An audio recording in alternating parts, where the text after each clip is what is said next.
And good morning, good evening, good afternoon, or whenever you happenstance into this truth bomb riff, I have the great pleasure, and it's a little outside of my expertise, but Dr. William Bronson is joining me this morning to discuss something that is going to be eye-opening and infuriating, but at the same time, I hope that we'll have an opportunity to see some pathways to some better days ahead. But like all things, particularly as it relates to systemic corruption, we have to first understand the issues that we're all facing. And Dr. Bronson came to me vis-a-vis a magnificent PR specialist that specializes in these sorts of experts and books and novelists and doctors and all of the best that I have had a great opportunity to get to know, and also more will be coming downstream. But I would encourage you and recommend all that watch this to share, like, and subscribe, and of course, get to everybody that you possibly can. So without further ado, let me dive into a brief introduction to Dr. Bronston. He was born and educated in Los Angeles, California. He received his MD at the University of Southern California School of Medicine, and he completed his internship in pediatrics at the Children's Hospital of Los Angeles and was a resident in psychiatry at the Menninger School of Psychiatry in Topeka, Kansas. While a senior at the in medical school, Bronston founded the Student Health Organization in 1964, a nationwide graduate health science student movement dedicated to promoting universal health care as a human right, overcoming racism, sexism, war, poverty, physician elitism in the health system as the greatest challenges facing our society. And he did most of this before I was born, which is just so spectacular. In 1968, after organizing the American Federation of State, County, and Municipal Employees Council 50, mental health worker union in Topeka, Bronson moved to New York, where he was a leader in a range of human rights and labor issues in the healthcare field, and a career pursuit continued to this present day. Deeply concerned about the plight of children with developmental special needs while in New York, Bronson spent 3 years as a staff physician in the infamous Willowbrook State School in Staten Island. As a public advocate, he helped architect the 1971 federal class action lawsuit against New York State for constitutional violations of due process, right to treatment, and freedom from cruel and unusual punishment that aimed to close and replace its state institutions with individualized family and community services. After 2 years postdoctoral fellowship at Syracuse University in Human Service Policy, Bronson returned to California, where he was appointed as a senior consultant to the director of the California State Health Department in the field of developmental disabilities, then served as a medical consultant to the Secretary of Health and Welfare, and finally as a medical director of the State Department of Rehabilitation, where he served until retirement in 2006. Starting in 1981, United Nations International Year of Disabled Persons, Bronson organized a 6-year statewide model, Project Independence, to integrate hundreds of multicultural teen youth with and without disabilities towards career futures in the fields of science, sports, recreation, and the arts. In 1997, he established the nonprofit Tower of Youth to promote digital media arts and technology as a system-wide reform in California education system, producing 37 biannual regional and North American-wide teen youth film festivals.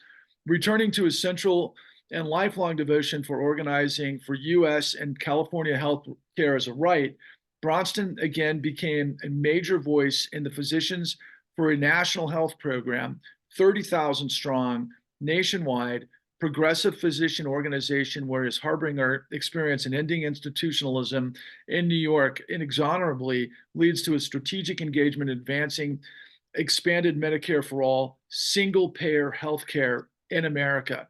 And it's just amazing. And to further this, we're talking about Dr. Bronston's latest offering, the book Public Hostage and Public Ransom, Ending Institutional America. And I'll also, just off the top, recommend that for all of you who want to learn more, please go to calcha.org. You spell that CALTCHA.org to get further information that we'll cover as we go on throughout this discussion. So, Dr. Bronson, that was a mouthful, and I know that was just probably an eighth of what actually your resume and your experience reveals to this. I think you accomplished more, you know, domestically and internationally before I was born in 1968, and I can't imagine where your experience led you to revealing. But I have to just say at the outset, you know, I'm reminded of the wonderful Jack Nicholson film back in 1977, I think, One Flew Over the Cuckoo's Nest. Give us an introduction to obviously all things that led you to where we are, particularly at Willowbrook. It's a big question, Pat. It's a very big question that you're asking. So, it's interesting. I'm 85, and so what happens is when you get this many You don't years, look a day over 60. what happens is that you just, especially if you're a change agent and I'm an organizer, despite the fact that I'm a physician, one thing follows another, and one struggle, one health justice and social justice issue follows another, and I really love caring for people, and anything that gets in the way of people being well, people being inspired, people being creatively engaged in society has got to be challenged. And so I've just been lucky. I've really been lucky, and I've been in significant places at significant times in order to challenge injustice and barbarism, especially in our medical market system. We don't have a healthcare system in America. It's all driven by money, money over people, and it has in the last 20 years uh, escalated its private ownership to the point where we have this gigantic campaign from the big cartels, the pharmaceutical industry, the hospital industry, the insurance industry, which are in the multi-trillions of dollars, ownership of the delivery system, so that we as people essentially are governed by small private boards, secret boards that operate these large industrial cartels under the false uh, notion of healthcare. We don't have healthcare. You can't buy it. It's not for sale. What we have is a medical market system.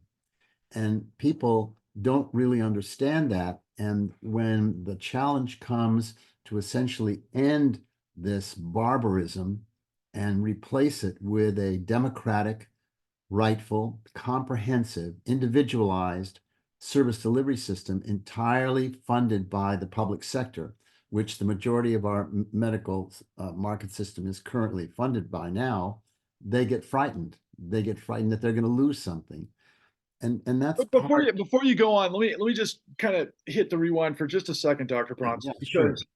because again, I'm so struck by the fact that you look so young and vibrant and dynamic. And based on that introduction, I felt like I wanted you to kind of hit that again, just from this perspective.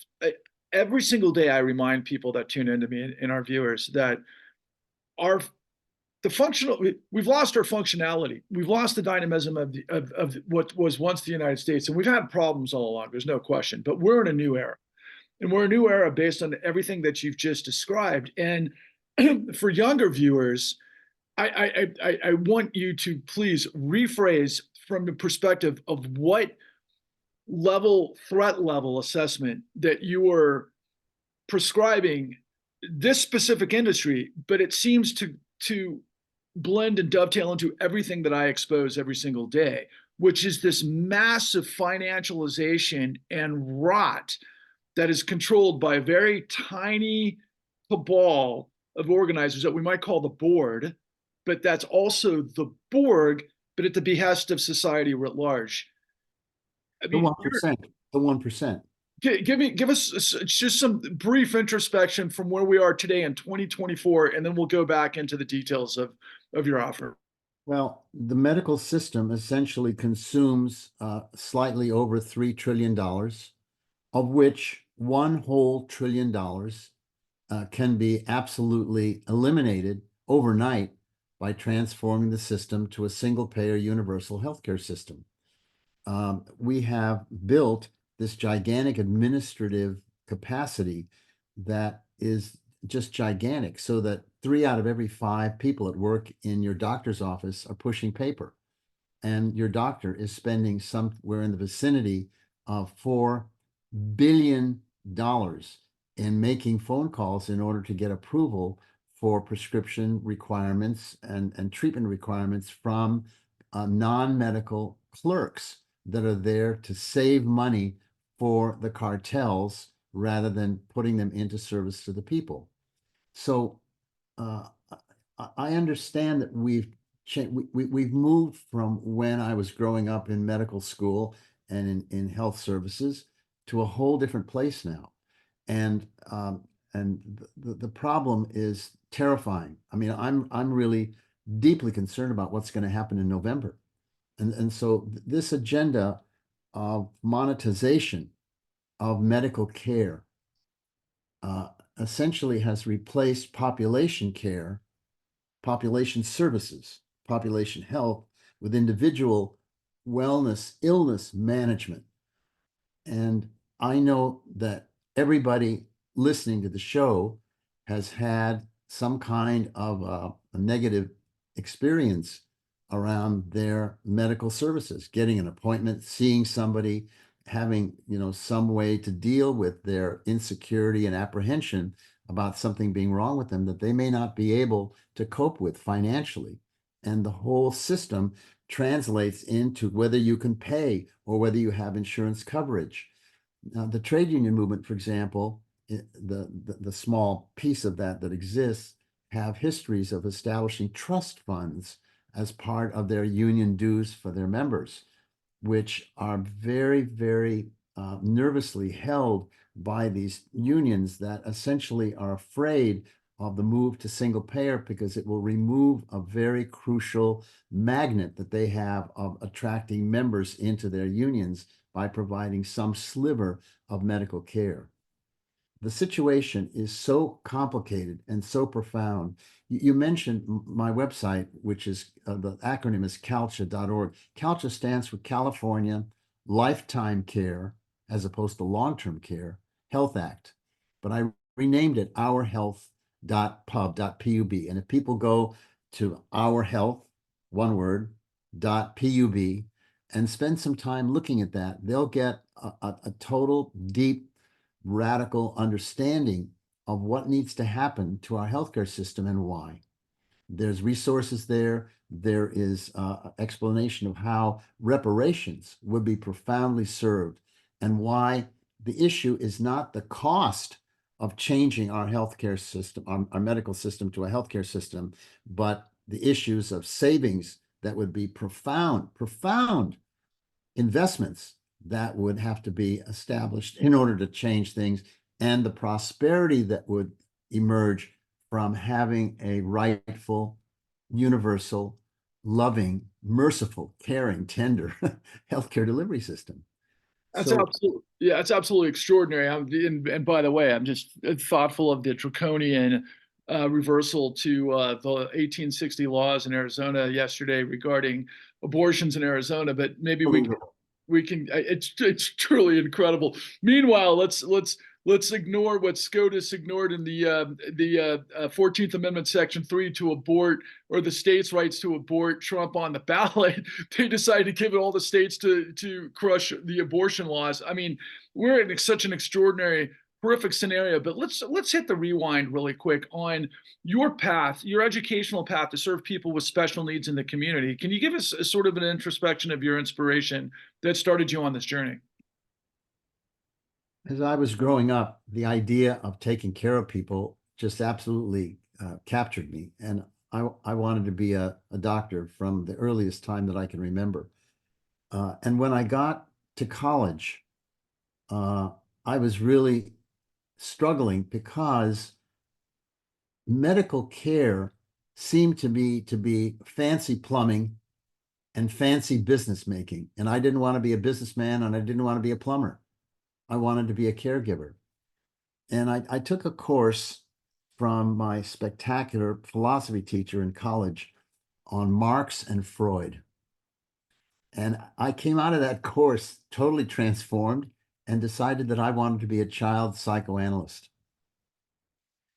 because I wanted to weave culture into my life, where arts and community and civic engagement were part and parcel of caregiving and empowering people.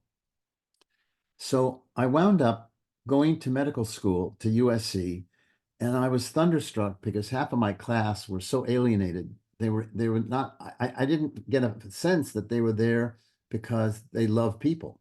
They were sort of there because of the status and the caste benefit that came from being a doctor in our society. And there was no interaction between the 4 years. I didn't know anybody in the second, third, or fourth year of my medical school, and people were graduating. And I was thunderstruck at the alienation of the training program. Everything was mechanics. Everything was language. Everything was vocabulary. There was no role modeling of social caregiving, social community, of the politics of care. And my medical school happened to be at Los Angeles County Hospital, which was the largest single building hospital in the United States. And the majority of people in that hospital were poor people, people of color. And I was just in seventh heaven. I mean, I couldn't believe it. I spoke a little Spanish, which helped a lot.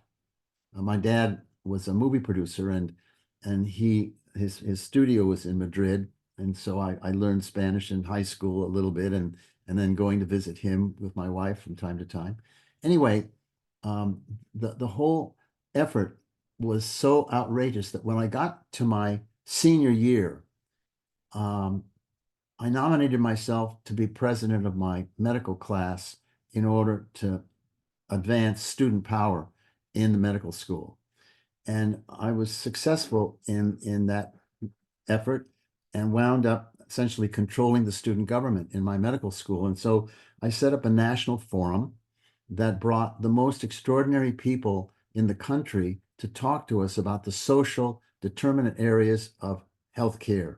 Michael Harrington from The Other American came, Paul O'Rourke about the farm worker health. I mean, it was just an extraordinary. Michael Saz, came to talk about mental health and so forth.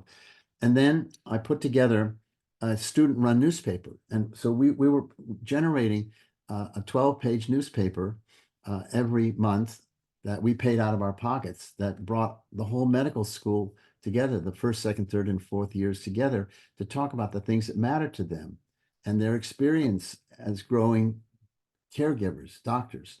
Uh, Also, we put together. My father gave me a phone credit card, and my wife was an airline hostess, so I was able to fly and communicate freely all over the country. And I spent that year, my senior year, essentially organizing comparable groups of progressive health care students, nursing, medical, dental teams around the country, and wound up within less than a year generating 60 independent health science student run, controlled, paid for newspapers, and essentially challenging the war in Vietnam, supporting the SCLC struggle in the South around dealing with civil rights and the voting rights, and essentially challenging our medical schools to change their attitude towards teaching and changing the curriculum in order to teach us about community, to teach us about how people live in society and how we can care in that respect. I'm smiling throughout this whole through your it's not a dissertation, it's a humanistic evocation of Journey. it. Yeah, it's so beautiful. And what I loved about the organizing principle is to, when you see a problem, my father taught me this when I was younger. It's better to work within the system to change the outcome. And I used to have a lot of, um, shall we say, maybe there was more possibilities when I was growing up in the 70s, and then things started to change in the 80s, which I know is going to corroborate with some of these things that happened in your Right. in the healthcare industry. But I think before we get Medical there, market industry. medical market industry. Right. Which coincides everything else from some of the things that you had touched on upon, whether it was the breakdown of unions, whether it was the, the sort of engagement with we call deregulation that led to just a criminal syndicate that we didn't recognize until many years later, Yeah. which actually was a previous generation that destroyed the United States that led to the Great Depression. But when you pick up, I mean, what were some of the sort of where you are today, as we released the book in 2024, and again, I just want to remind viewers what the title of the book is. It's Public Hostage, Public Ransom. God, I love that. I mean, it just seems like the nature of everything today, and then ending That's right. institutional America. So, I mean, I'd be remiss to ask you again, but I mean, because you kind of cover it. But what prompted writing the book? I can't wait to find out what did. The burden of that experience that I had at Willowbrook was so devastating that I can't even begin to put it into words, except it's in the book. The book essentially describes the fact that the unwanted part of our population, especially in New York, where there were no community-based neighborhood services for people with special needs, mental retardation, cerebral palsy, autism, epilepsy, learning disabilities, and so forth. I'm not talking about psychiatric problems, but in New York, and I'll get to the book in just a minute. In New York, there was a single administration that essentially administered both the mental health side of the service system and the mental retardation, developmental disability side, developmental service side of the system. A psychiatrist ran that system appointed by the governor.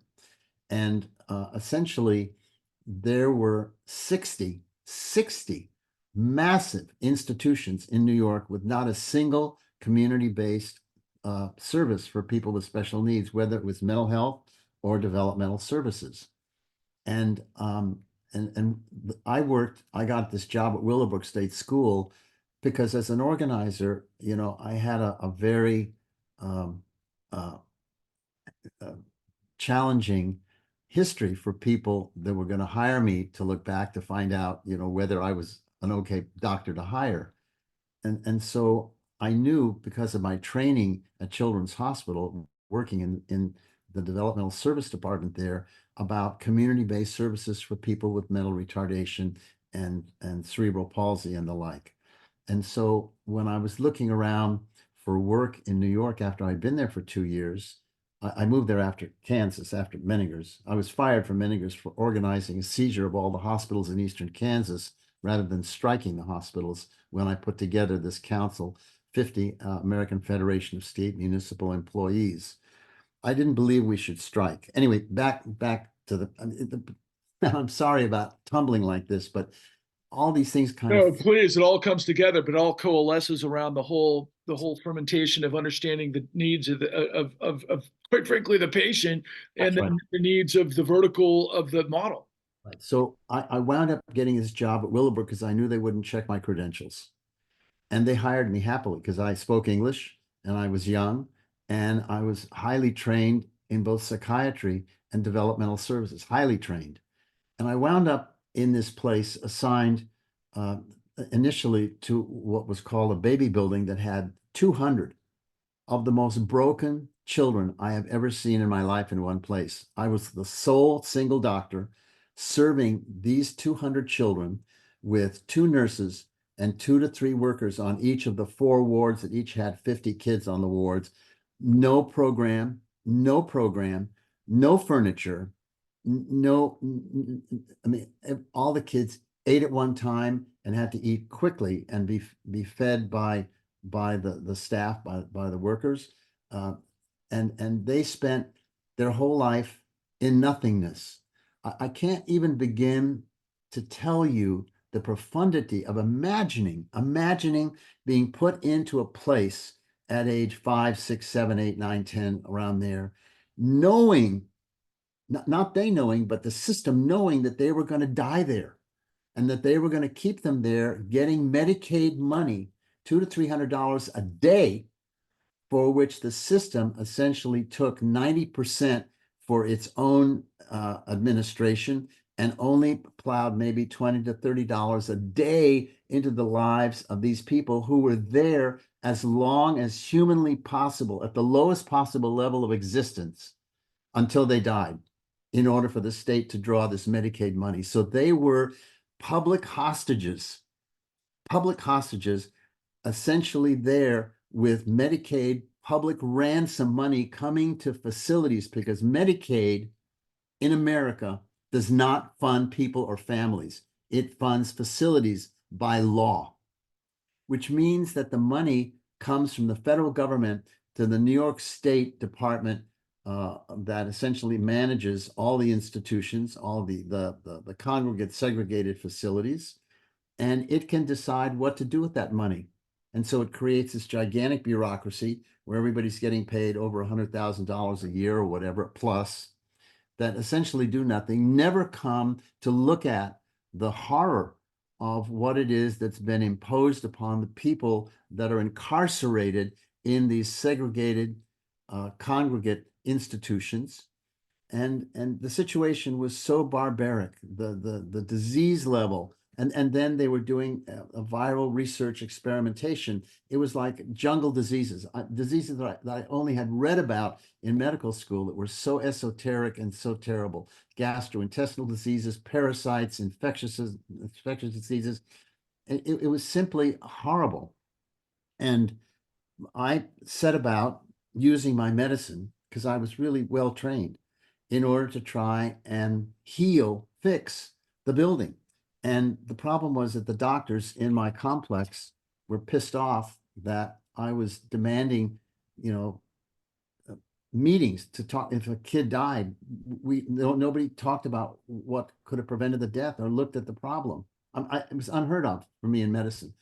So they essentially complained to the administration that moved me to another building that was a hospital improvement grant program in order to do whatever I was doing. Where I worked, I had 134 young kids that were preteens in again 5 wards, but they were in much better shape, although the majority of services were all managed medical treatment, dealing with infections, dealing with all sorts of medical problems, because the charts were barren of any kind of real information about anybody in the place. There were 6,000 people in the place. And during this time, the governor decided that he wanted to build his gold and white marble a palace in the Albany office building for Rockefeller.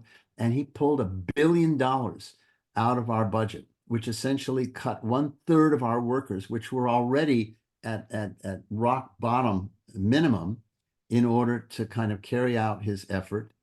And so the whole campaign to organize opposition to this crime against humanity that was being perpetrated by the administration became my agenda.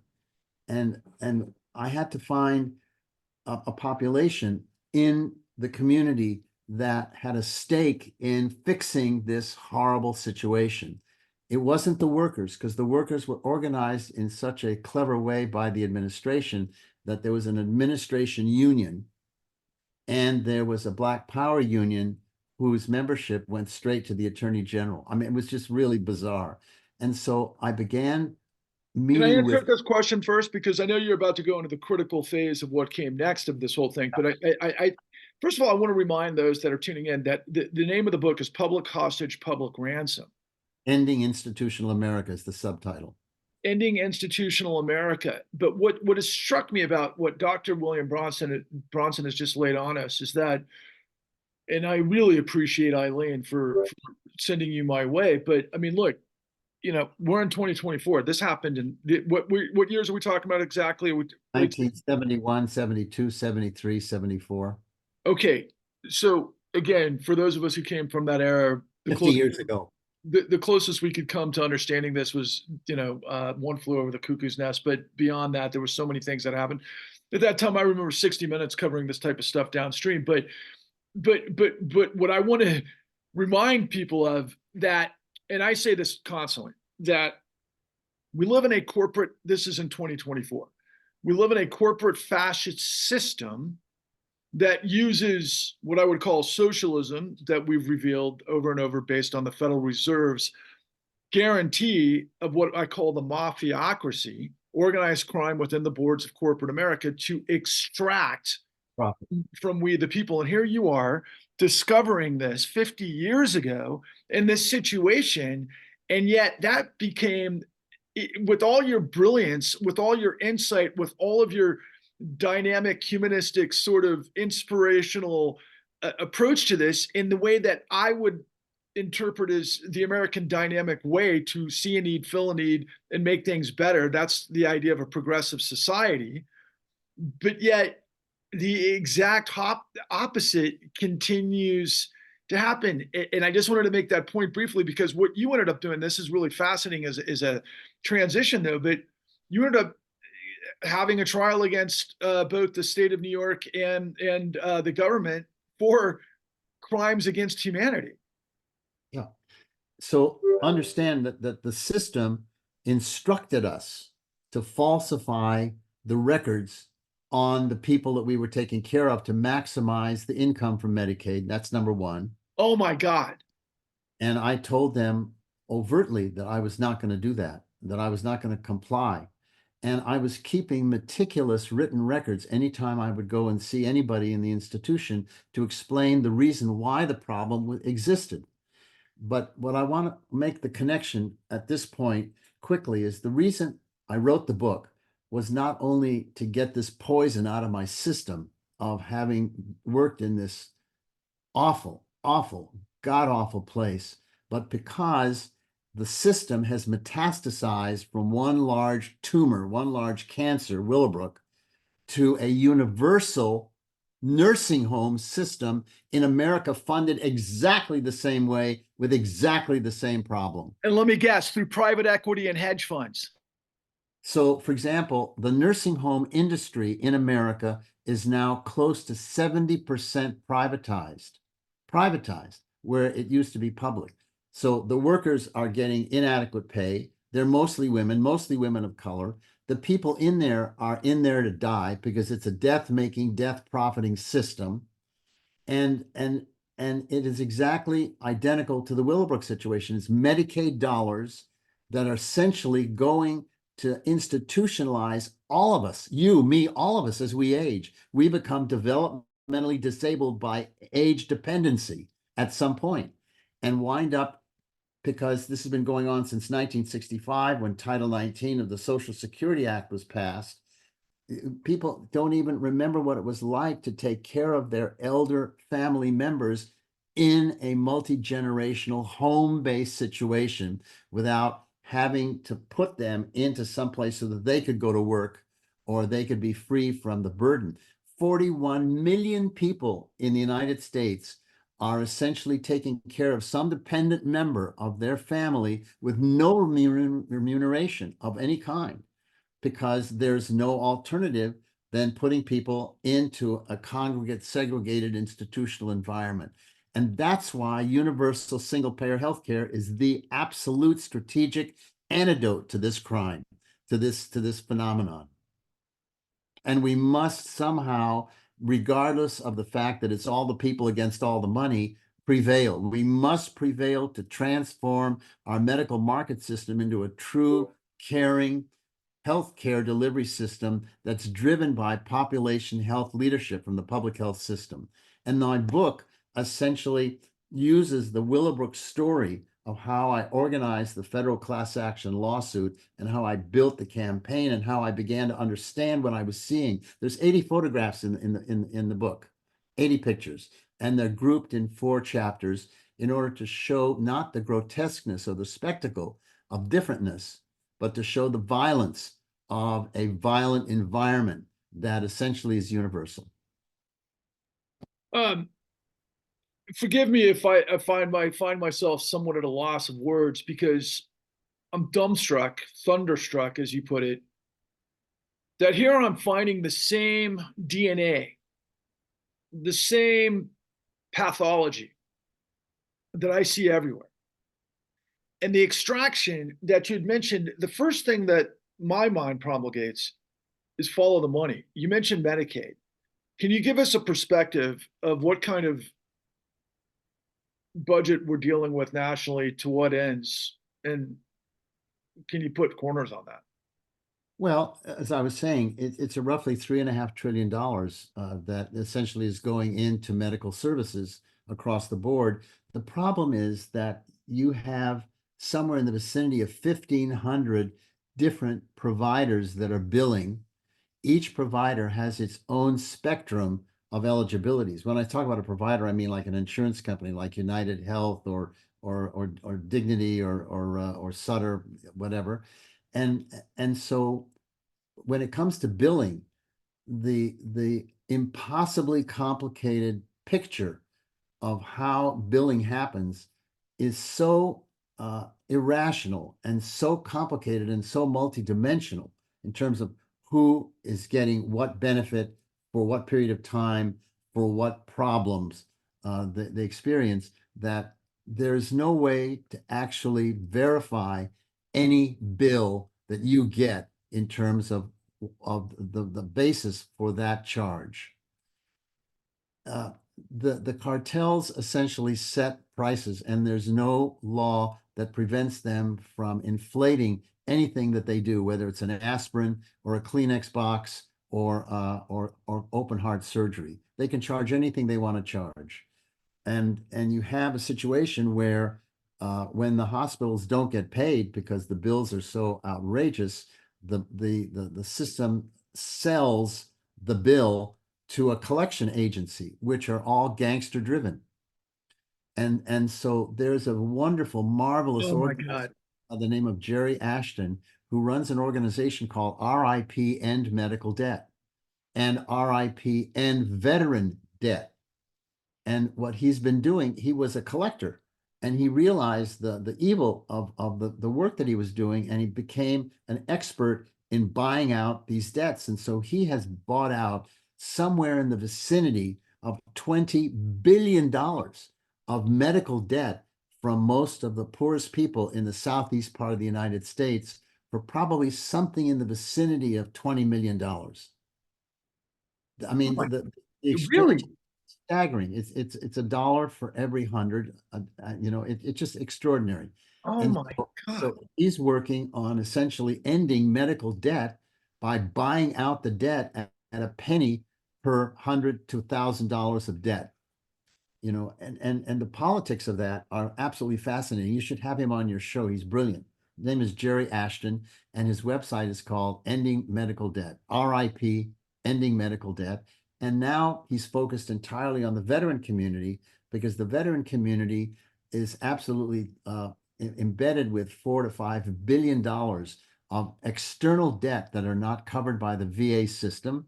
And 40 veterans are committing suicide every single day as a result of the burden of debt that they're experiencing and the injuries that they have emotionally and psychologically from being in the service. This furthers my notion of what I hashtag frequently. I call it financial terrorism. Yep, But exactly. Good. right, but I found myself thinking about Bernie Sanders' 2016 campaign, particularly as it related to single payer, and it kind of morphed into ultimately drug costs, which has always been kind of at the forefront, but it's so much bigger.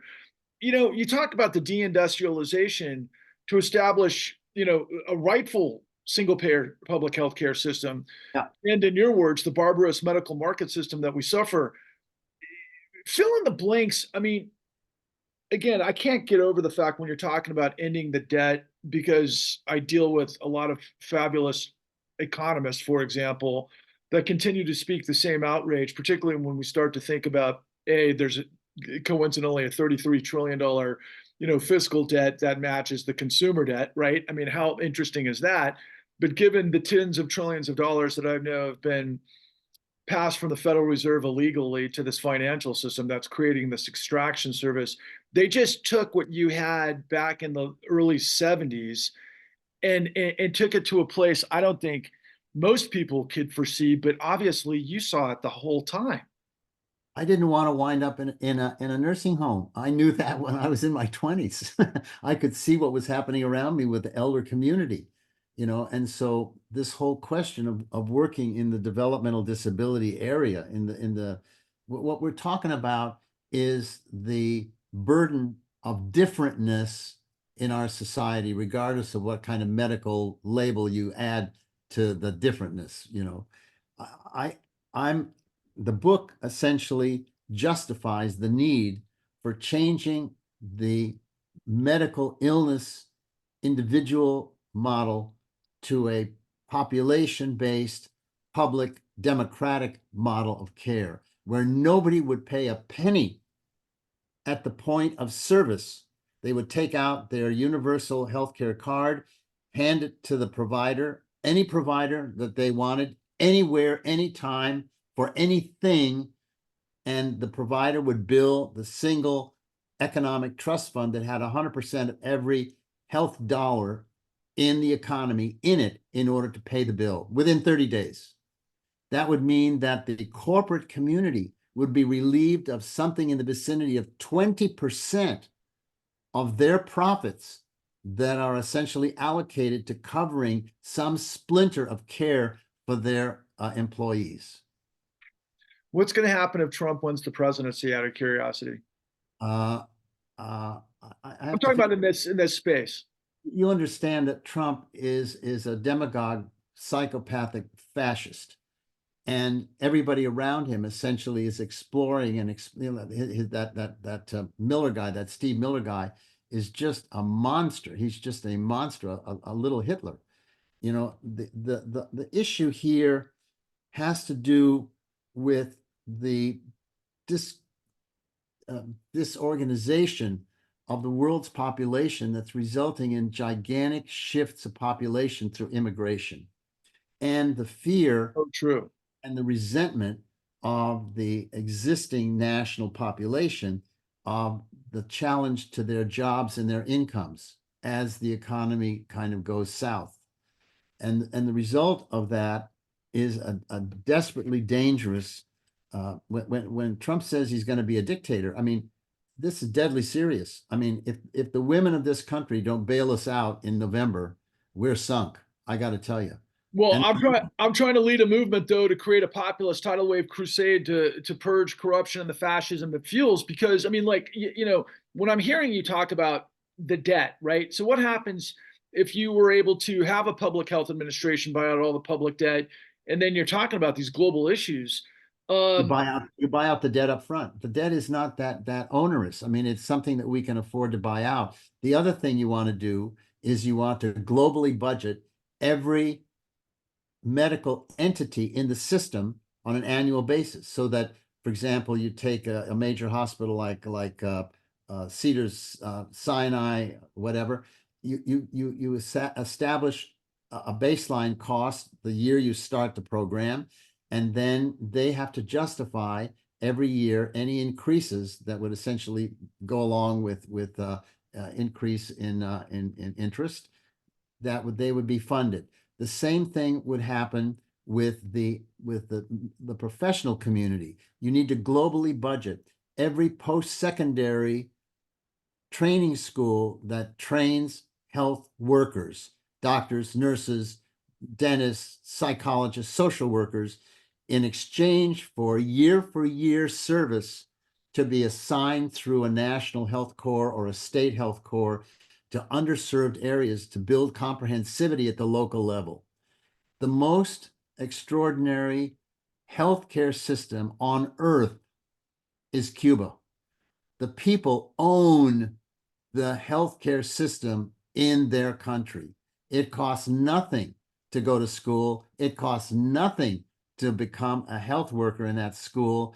And you wind up being assigned to a neighborhood that you live in to service no more than 800 families, so that you're in your office half a day and you're on the street walking door to door with your database and interacting with your community, so that the doctor is intimately connected to the people and the people own that doctor.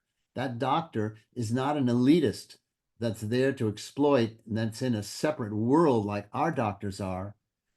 They belong to the people. They're part and parcel of the social fabric. And the vice president at every level of the people's assemblies in that country is a physician. so that the healthcare question is integrated in every decision that's made from the 10 block area all the way to the province, all the way to the national level.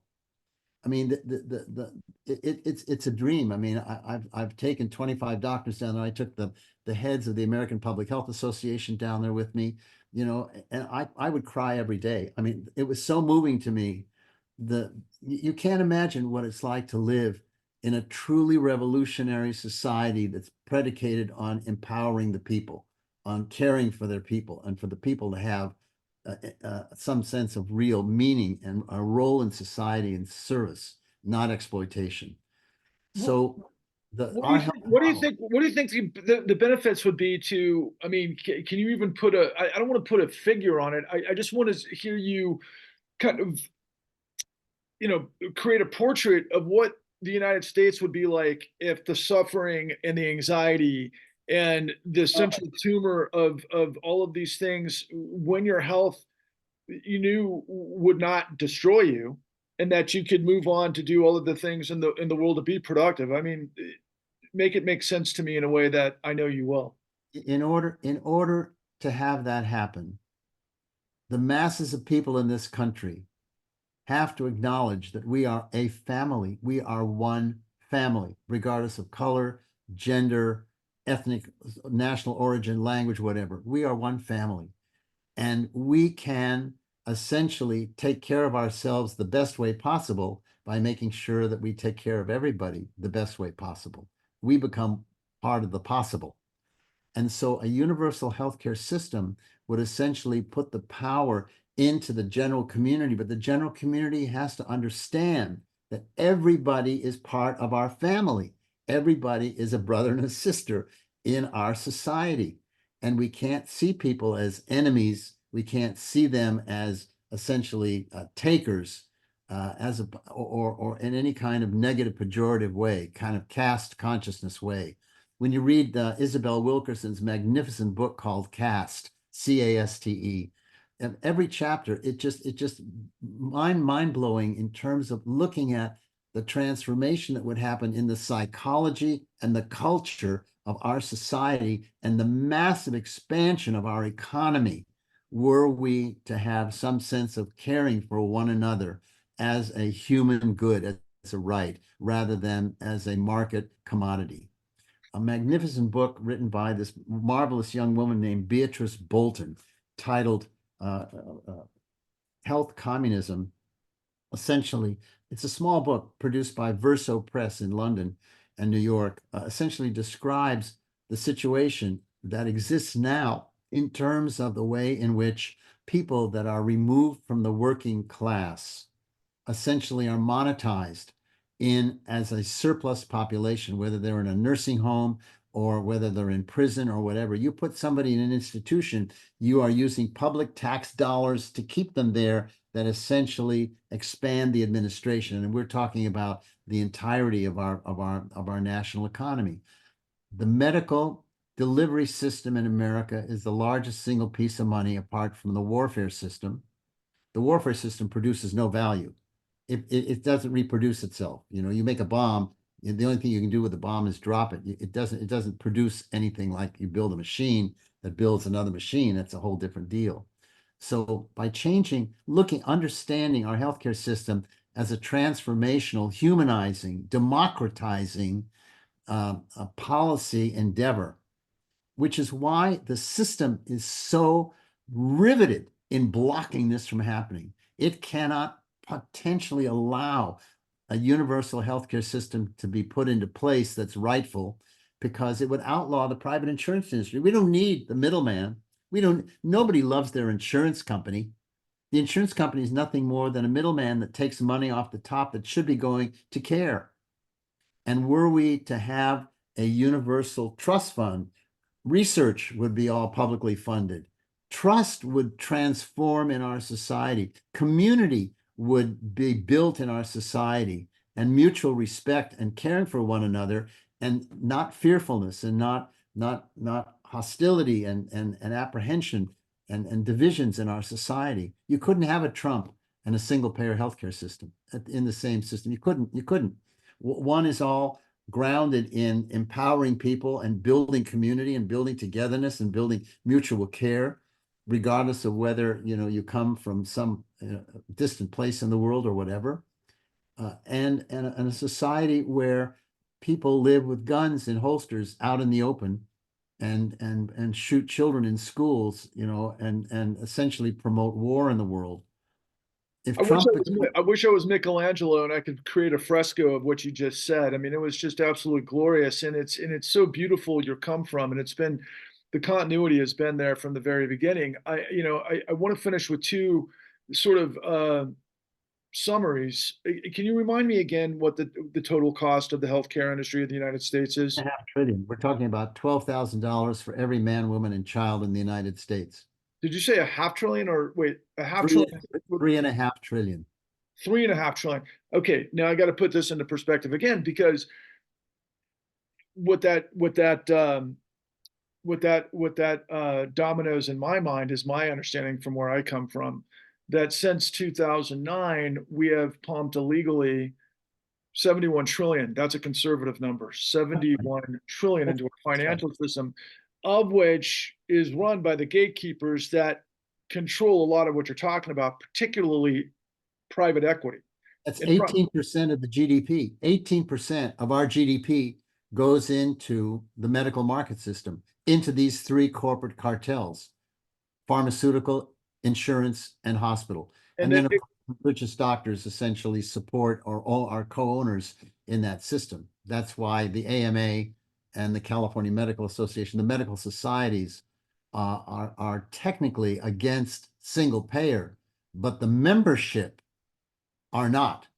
More than 65% of the doctors in America want a government-run delivery system. interesting. Not, Interesting. not a government service system, but a government-run system, funded system. The money would come from public taxes, and people, individuals, would save thousands of dollars if we had a universal healthcare system that had all the money in one pot. Like everything else, it'd create a much more economically viable and dynamic society built predicated on, like, again, resourcefulness and resources. Sorry, so that people could endeavor their lives in a way that we have to flourish as humans in this broader community. But let me just finish with this question because you spend so much time in California. I'd be remiss not to, because we're all reminded, particularly over the last several years, the growing homelessness in the state of California that looks like the zombie apocalypse from a lot of these things. Because I know that from the 80s onward, because of the Reagan sort of transitioning to this monstrosity that's happened through financialization over 4 to 5 decades now, that the health services that even in their worst scenario are still not the homelessness that we're seeing in California. And that, by the way, is tied to a lot of what I bring to the table every single day because of the fraud and the financialization of our real estate and through the Federal Reserve and then the Fed protecting not, obviously full employment and low inflation, but it's assets. It's assets for the rich while we have this astronomical homelessness. Can you please address from what you've seen? And I can see you holding your mind. I mean, it just seems like such a travesty of where we are. Can you please just put that into perspective for us, given everything we're talking about? How can our society tolerate the wretchedness and the suffering and the dehumanization that we see on every street? It's not just California. It's in New York, it's in Illinois, it's everywhere. It's everywhere. And it's getting worse and worse and worse. And when you look at people, I mean, people say, well, it's all drugs and it's all mental illness and whatever it is. It's not. It's all the way that people have been essentially removed from being able to afford a home, a decent, safe living experience. There was no homelessness when I was growing up as a kid. No, it was, and now I can barely tolerate being on the street because I can't stand to see people suffering. I can't stand it. I can't stand it. It just breaks my heart. And it's got to end. And I believe that universal single payer healthcare would end homelessness, would end it. It would transform everything in our culture. It is the centerpiece of our whole society, healthcare delivery and healthcare provision. I was wondering whether or not you would be at all interested in my reading a page of introduction of one of my photo chapters. Please do. So there are four. So here's the cover of the book. This young woman that is inside this locked solitary confinement was there for 3 years before I came, and she was on hundreds and hundreds of milligrams of the most profound tranquilizers, which kept her mostly asleep. And because at one point she bit a worker. I mean, you know, you can't get attention unless you do something ornery. And anyway, it was terrible. Anyway, this is the first photo chapter called The Radiator. Seeing takes time. We live in a fast society, 30 miles an hour at least. What we see is so often like a billboard, colors, shapes, a quick message among an avalanche of quick messages, numbing. It doesn't take long to withdraw from all that for most of us. There is only so much one can sort out, understand, emotionally recognize, respond to, or use. For a health worker, seeing, really seeing, is critical. Each time an opportunity arises to see, every sense must be alert. Every bit of experience and stored knowledge must be somewhere close at hand. Each time that one only half sees, is blind to what one sees, misinterprets, makes false assumptions, or has incorrect expectations, a life is at stake. I don't want to romanticize the doctor or add to the mystique and awe in which medicine is held in the minds of people. Seeing is not any more than a good parent or a loving and dedicated worker does all the time naturally. But this is a problem for the professional who is trained to be detached and alienated from people. Objectivity is the covered term. It is a real chore for the professional to be natural, alert, and insightful and identify with people rather than functioning in a role, in a status pose flowing from authority, from fail-safe aspirations, possibly from even downright dislike of people and human service work. If the feeling of identification between server and served is underdeveloped, sabotaged, or absent, seeing is arduous. Seeing, really seeing, requires feeling. It's the difference between human understanding and object spectating. It is intensely hard to see in the institution all the deafening language of images built from the physical remoteness of steel doors, barren rooms, overcrowding, accepted suffering and degradation make it almost impossible to see, to feel, and identify with the victims as peers, citizens, friends, people. I guess it was the minute-to-minute struggle to see that made work so exhausting. I don't think that anyone can naturally identify with the people trapped in an institution without consent, without constant conscious effort to redefine everything and fight back the tendency to withdraw and close out what really is there to be seen and done. On all the wards, there is nothing soft. The stone floors, wood and fiberglass chairs, formica and chrome tables, steel, glass windows, iron beds, hardness, coldness, hardness unyielding. No place soft, no place for warmth, solace, sanctuary, energy to support life, no place but one, the radiator. There for the lonely, the searcher, the instinctual migrant, is a place 4 feet long and 3 feet high, an iron-covered plate radiating something drastically different from all the rest. One has but to passively close to feel warmth, a sensation, a tingle on the skin, on the nerve endings of one's being. It took me a long time to realize how important the radiator was to a community of people who had nothing. Once I saw the people huddled there, it still took time to really grasp, to feel the profound meaning of the radiator. At first, I was outraged at the burns that I saw. People drugged with slowly diminishing ability to feel sought the radiator for a retreat, sleeping companion, a mother fragment, then burned, were unable to move. Couldn't the workers watch out for the people next to the hot plates? I didn't realize how powerful was the pull to crouch and curl up there and pull like that which draws life to the warmth and energy of the sun. The sun, which here was cut off. Here, there was only the paint-peeling, unmodulated sheet of hot metal left. Can you imagine how empty, how deprived life can be, how empty of warmth. How can we not really see? How can we let the radiator be the sun for so many? There is always some sort of radiator, some obvious substitute for the real thing around which the lives of the public hostages cling. We have to look with more than just our eyes. Wow. Um, I'm not one to be short on words, but Dr. Bronston, you left me somewhat speechless today. I want to remind everyone the book is called Public Hostage, Public Ransom, Ending Institutional America. Once again, you can also go to Dr. Bronston's website at caltcha.org, caltcha.org. Please share this. Please get this to people who need to hear it. Once again, just yet another um, sort of long view into the lens of suffering that's been created by a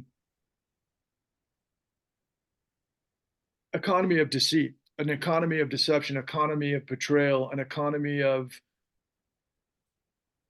everything is just the opposite of what it is that we thought that we were able to be as Americans. And I guess the final question I have to ask you, because in all of these sordid scenarios and all of these big industries, you got to consider obviously the lobbyists, the K Street, the money behind the system, the corruption, and everything else. And by the way, we were very critical, as we should be, of Donald Trump, but let's not parse hairs here. If we have a lesser of two evils situation, obviously RFK Jr. is not going to even touch any of this, even though he talks about a lot of the pharmaceutical stuff.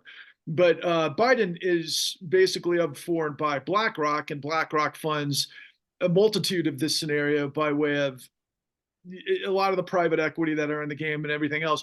And your closing kind of comments here, can we get to a society, a human society, a society of dynamism, of humanity, and everything else, with these cold walls of financialization that create this Orwellian draw to the radiator for heat rather than the sun and the light?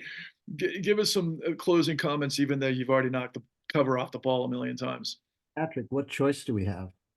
What choice do we have? People say this is impossible. It would cost too much. The politics make it, not feasible. But what choice do we have? Do we just succumb? Do we surrender to a Hitlerian kind of society that has a 1%, that has all the benefits and all the yachts and all the mansions and all the wasted money? Or are we going to transform our society into a loving, caring, merciful, creative, inspired world? I mean, we have no choice.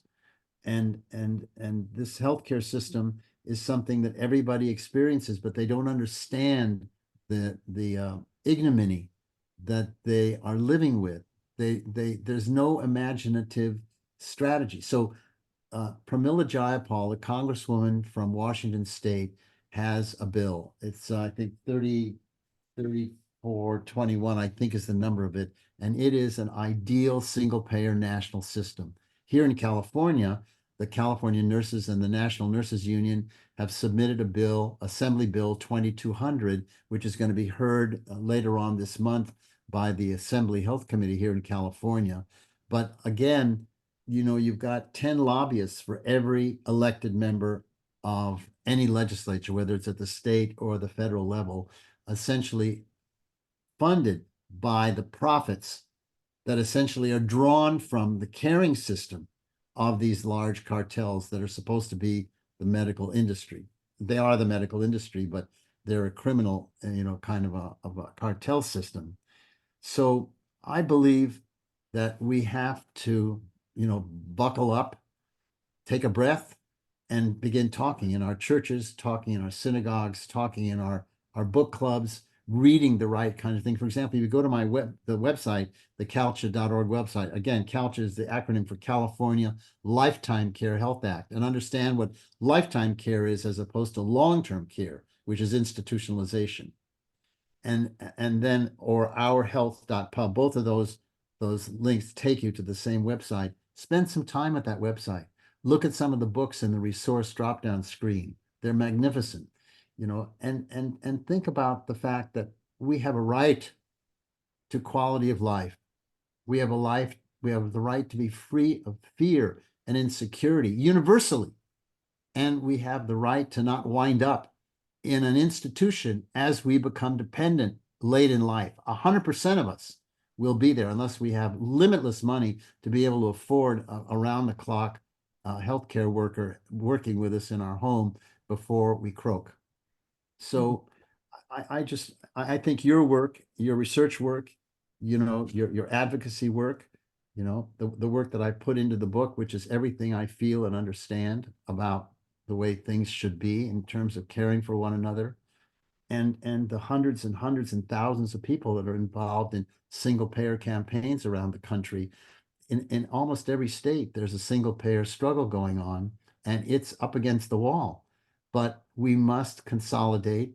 We must pull together a war council of the top leadership of the major organizations like Social Security Works, Poor People's Campaign, Indivisible, Move On, and so on and so forth. I mean, we really, we're so splintered because there's so many aggressive, antagonistic aspects of our society driven by this small cartel oligarchy that we struggle with. I mean, it's no different than what's going on in Russia, what's going on in China. There's an oligarchy that essentially dominate the masses of people. And we have an election coming up in November that could not be more important than anything that's ever happened in our lives from the beginning. I can't imagine losing to Trump. Not that Biden is the answer, but he's the only alternative to Trump right now. And Trump has to be put in jail. I mean, he's a war crime. I mean, he's a monster. And everybody around him are more clever monsters. Cruz, Miller, all these guys. They're so antisocial. They're so evil. They're so grossly evil that they have to be isolated. And What I always say is that corruption births and fuels fascism. And the thing that got me recently that triggered me to no end was former Attorney General Eric Holder had said publicly, look, it's up to the American people to save our democracy, not our institutions. And this is the same Attorney General that allowed tens of millions of people to get whitewashed and bulldozed by a fraudulent housing industry that ended up extracting $49 trillion by the time we got to 2016. And again, we've got more and more and more Fed policy that continues to just basically service the pop 0.001% at everybody else's expense. And it's going to take, look, you're seeing is believing. Seeing your face is believing. Hearing your beautiful words, seeing your beautiful work. You have been around for decades doing this work and you've never missed a beat, but it makes you look like you can live forever. And I'm just so impressed and so so inspired by your words today. And Dr. Bronston, please stay in touch. I'll circle back when I can. End the debt stuff, particularly through the veterans and others have a lot of interest in terms of what I'm trying to create, which we call the Clean New Deal. And it starts with, and I got to come up with a hashtag for where this leads, because we got to create a new Glass-Steagall now, which separates commercial banking from the racketeering investment banks that have completely hogtied and created a coup d'etat before January 6th, interestingly enough. And then the other one is End Citizens United Now, because once you have these groups of these giant lobbyists and these cartels, that's what keeps the power here and everybody in the dark. So once again, thank you for breaking the veil. Thank you for smashing this Orwellian world into 1,000 pieces with truth and dignity and honesty. And as I love to say to all the people making a difference in the world, onwards and upwards, because failure is not an option. Remember the term all power to the people? Yes, sir. Now should be talking about all health to the people. Everybody in, nobody out. Everybody in, nobody out. Thank you, sir. Thank you for your time. I'll be in touch. Thank you, Patrick, very much. Thank you very much, sir.